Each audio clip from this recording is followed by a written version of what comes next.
What is up, everyone? The Ratchet Commander here, and welcome to the very first Top 10! And we will be doing a Top 10 of my favorite Ratchet and Clank games of all time.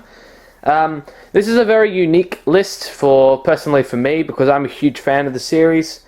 And this is going to be complete. Let me just say this: if you're a huge Ratchet and Clank fan, I advise you, please do not watch this video. Please don't. If you're going to whine and bitch about what I'm putting as my number 1 or 2 or 3, etc., please just leave. Don't fuck around. Don't torture yourself. Just leave. I don't want you here. I don't think anyone does. Please just leave.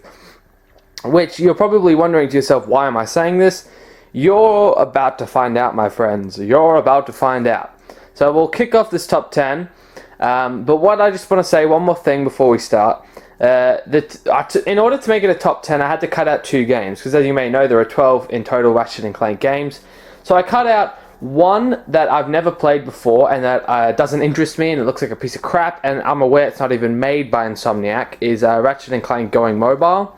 Again, I've never played it, so I don't know what it's like. And the other one is Secret Agent Clank. Now, this one, the name is not called Ratchet and Clank, but I didn't like this game the most out of the entire series, so I probably would have put it at the bottom. Now, you're probably thinking again, it's a pretty big coincidence that the game that I would personally have put at the bottom if I was making this a top 11 or 12 list is not called Secret Agent, is not called a Ratchet and Clank game, but that is the truth. And but anyway, let's just begin this list. I'm blabbling on. Alright, so without further ado, let's begin with number 10. Number 10. Now, number 10 is Ratchet and Clank All for One. This was the second latest Ratchet and Clank installment. Now, just before you say, oh, of course, it's Ratchet and Clank All for One, of course. This game isn't that bad. It's the worst in the franchise, which is why I'm putting it at the bottom. If it wasn't for Secret Agent Clank, then it is my least favorite Ratchet and Clank game. But it's not a horrible game. It's really not. It's just the mechanics, and it's just the mechanics of the game, and the fact that it strays way too much from the original Ratchet and Clank formula. Now, don't get me wrong. There's a game that just came out after that, Full Frontal Assault, which I actually really enjoyed. And that did have some elements from All for One in it, but it still kept the original formula, which is what I wanted. This game is completely fucking different. It has auto lock-on system. You can't upgrade your weapons in the way you want them to by usage, the progression usage meter from all the Ratchet and Clanks apart from the original. You can't have the nanotech leveling system. If you play the game on easy or medium, you have to have 4 life bars, and I'm pretty sure if you go into hard difficulty, then you have 3 life bars. It was just a mess. It really was. It didn't feel like a Ratchet and Clank game. It didn't look like one, because at that stage we just moved on from a crack in time. But I think they're going to stay with that art style, which it bugged me a little bit. It does, but it's not that bad, I guess. My favorite art style was definitely one from Tools of Destruction or Quest for Booty.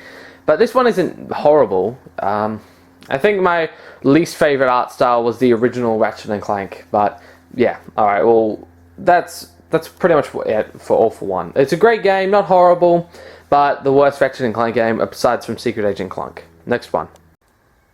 Number 9. Now at number 9 we have, of course, this one's pretty predictable. I bet a lot of you even predicted it.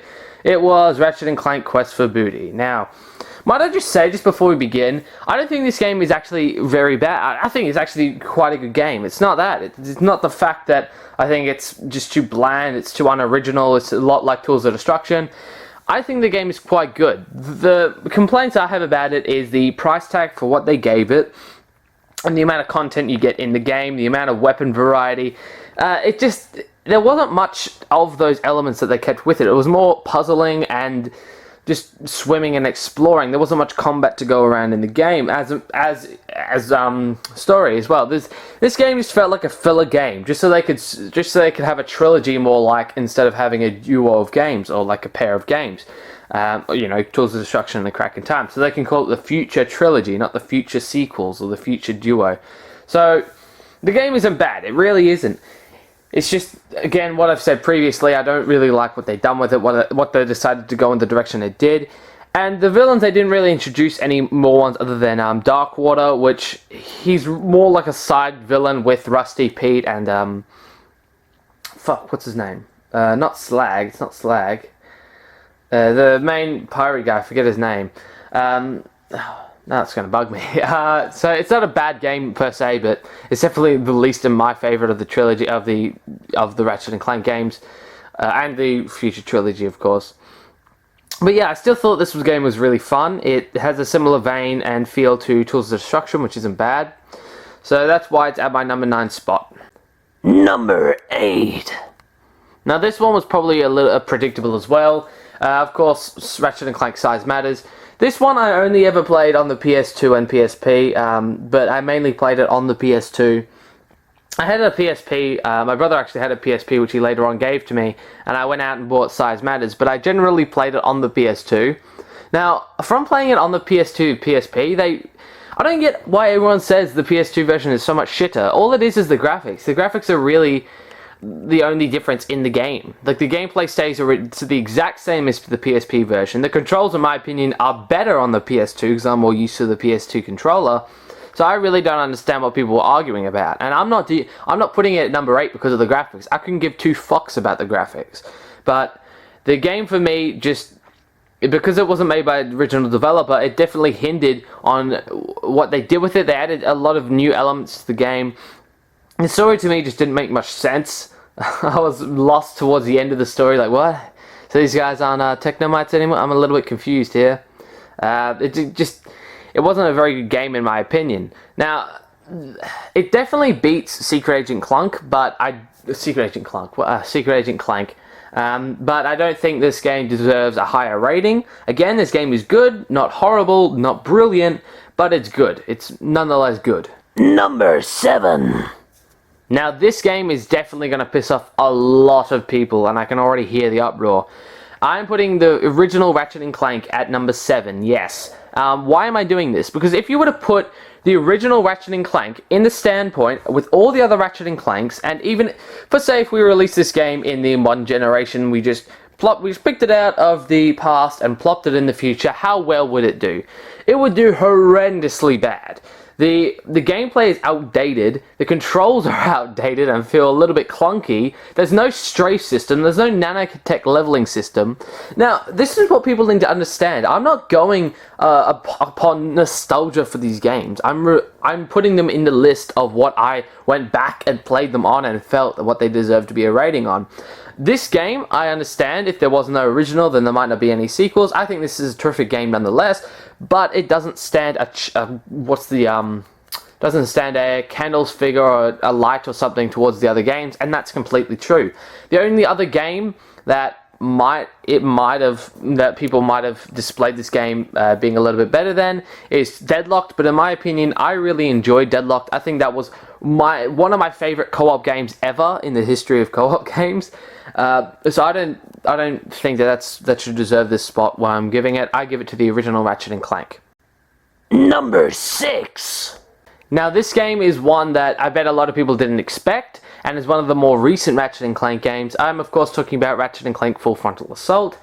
I think this game was pretty good. I think this is one of the best Ratchet and Clank games for a modern console. I understand it did appalling on the sales markets, on like the sales charts, but I think this game was pretty good. For the length it was, for the cost it was, for the amount of content you get into it, how they stayed original to the formula, how they they blew my mind when I figured out who was the main villain. Just everything about this game, they picked up everything. They pretty much said, alright, Ratchet and Clank All for One was a failure. We're going to pick it up. We're going to do something better. We're going to make sure that fans approve this game. They like this game, and they came out with Full Frontal Assault. But they made something new to the formula, which was good, that didn't actually damage it or degrade it, which was the tower defense mechanic.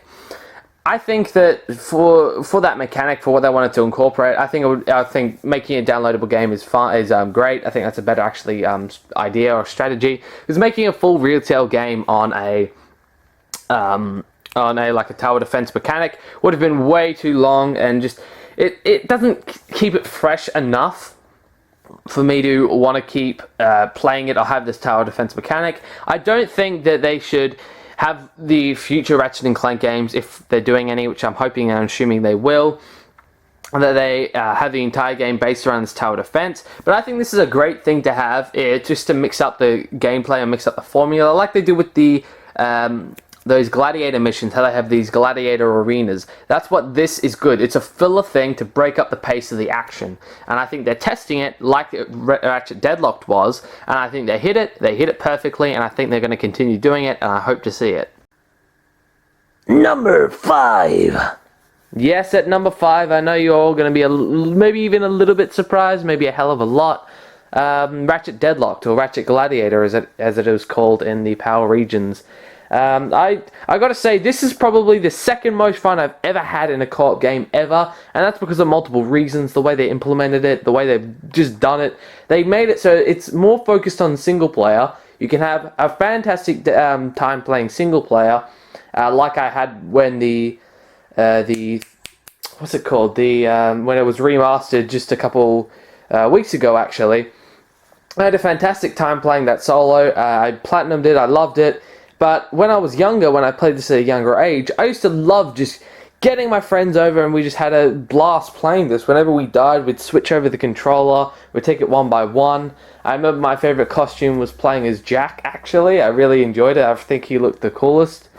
Oh, no, actually it wasn't him. It was the fat guy with the reactor helmet. I really liked playing as him.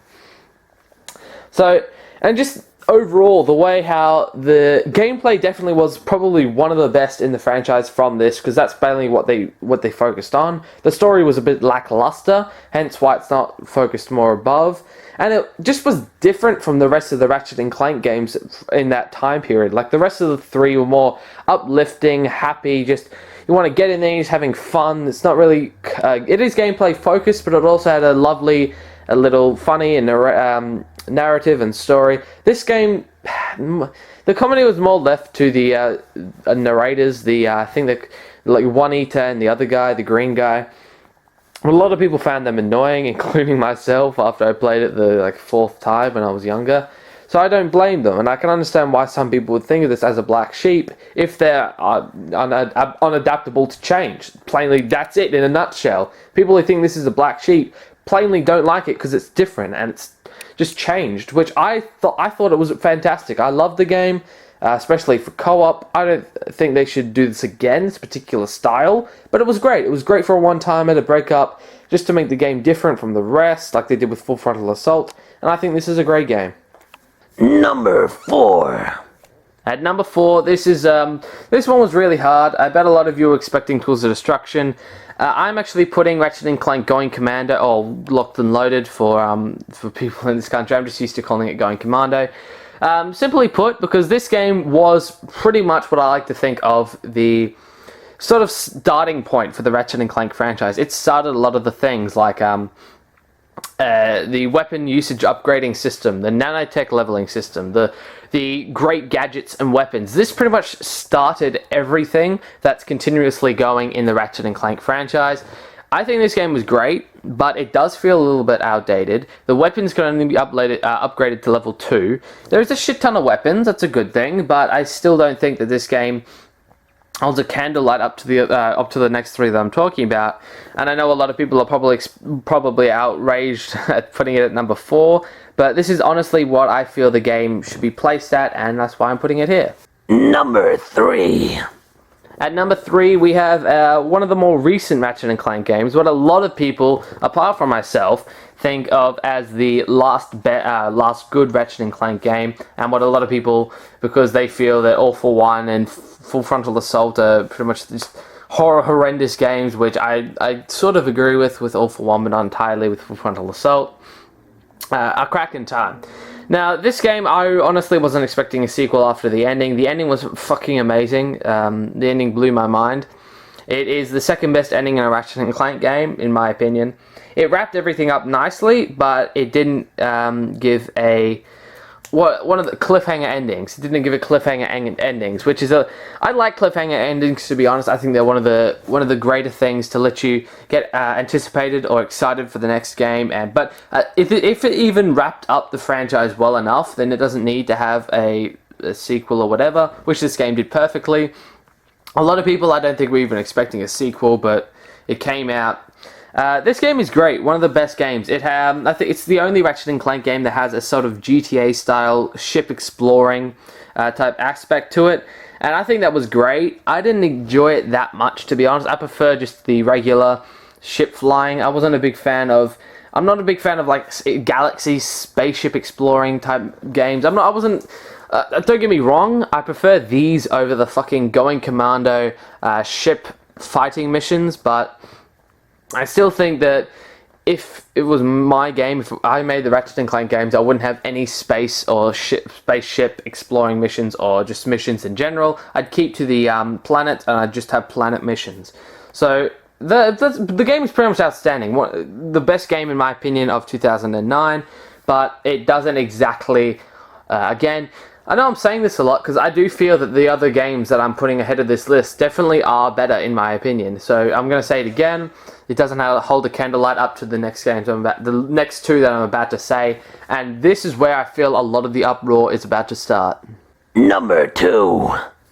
Now, it begins, ladies and gentlemen. I can fucking hear the atrocious roar and burgling of people just getting ready to fly on down to the comment section and just, oh, it's not there. Why is it number 2? Are you ready? Are you ready? Are your pants ready? Are you ready? You're not gonna take a shit? Okay, I'm putting at number 2, Ratchet and Clank Up Your Arsenal. Now, flood the comments, do whatever you want, I don't care. Ratchet and Clank Up Your Arsenal was an amazing game, one of the best on the PS2 in my opinion. However, this game, I feel, has the best gameplay out of all the other Ratchet and Clank games, but it hinders in the story part of it. It has some of the best humor. I don't think it's the best humor out of the Ratchet and Clank series, but a lot of people tend to think that, but that's their opinion. I don't think any of the games are extremely funny, any of the Ratchet and Clank games, to be completely honest. But yeah, this game probably has the best humor out of the Ratchet and Clank games. I chuckled a few times, I will admit. Didn't like break up in fucking laughter and go, oh, ha, ha, ha, ha, so funny. I wasn't hilarious or stoked for the sort of funny aspects of the game. But I think the gameplay was outstanding. The story lacked in certain areas. The villain was outstanding. It just was a great game. The weapons, I feel, were good. They weren't the best, in my opinion. There was one weapon in the game which I used a lot, which was the Rift Inducer, and to this day it's my favorite Ratchet and Clank weapon, but I don't think it's the best overall set of weapons. I think that's in this next game that I'm about to say, which is... Number 1! That's right, bitches. It is time for number 1! And I'm giving it to Ratchet and Clank Tools of Destruction, or Ratchet and Clank Todd. I do feel that this is the best Ratchet and Clank game. The best story out of all the Ratchet and Clank games. One of the best stories out of all games I've ever played. The best ending out of all the Ratchet and Clank games. Again, one of the best endings I've ever seen. The best overall weapons in the entire Ratchet and Clank series. The best overall villains with Rusty Pete, Percival Tachyon. We have the humorous side of them, which is the pirates. Again, I can't remember his name. It's like Captain Slag or Sluck or something. And also the sort of underdog of the franchise, the most intimidating of the villains to me, the most exciting villains that I've ever seen in a video game, Percival Tachyon. I feel that this is a great addition, and he helps explore the past of Ratchet, and I feel this game is centered around Ratchet, and A Crack in Time is more centered around Clank. I think this is the best game of the Ratchet and Clank series. My favorite game of all time, and I just think it's a terrific game, and I don't know why this game is always put at 4 or 5. Oh, and my favorite part of the game, I'm not kidding you, is the fucking atmosphere and planets. I have the most nostalgia for this game out of the level design. The feeling of the levels whenever I jump into it, it's just outstanding, and I think that helps because of the graphics. The graphics to me definitely helped towards those games. This is probably one of the few games where I actually think that the graphics mattered, and if they didn't have these graphics, then this style wouldn't have been done to the satisfactory point that they had, and they made it look. So I applaud them for doing this art style. I think they should have kept it, but they sort of dropped it and went on with A Crack in Time, and then they dropped A Crack in Time's level design or art style and went on with All for Ones. This game is terrific. That's really all I have to say about it. Now, I know what you're thinking. Tools of Destruction doesn't deserve the number 1 spot. Well, tell me what you think in the comment section below. Tell me everything what you think should be number 1. I know the majority of people, pretty much everyone's going to say A Crack in Time or Up Your Arsenal. I can almost guarantee that. And I think they're terrific games. I'm not going to say that they are. They are fantastic games. But I don't think that they're better than Tools of Destruction. I think they're close, but not quite there. They have flaws in them that I think Tools of Destruction makes up for and does better than them.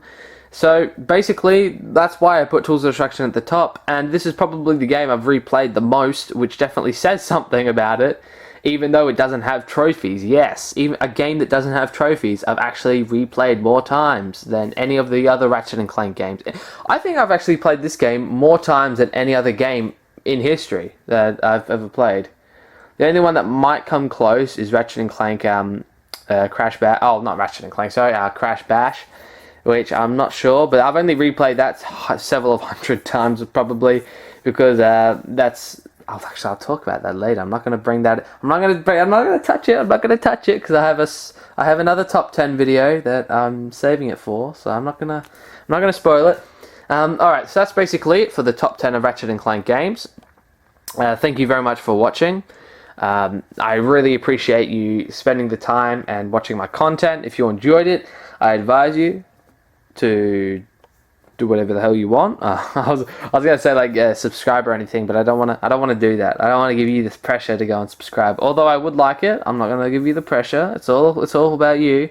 You do whatever the hell you want. If you think my content deserves that, if you think it deserves a subscribe from you, then you do so. You do that with what you wish, what you think is right. So, I went off topic for the endings again, like I always do. This is the Ratchet Commander signing off. I will see you for more stuff in the future. Goodbye.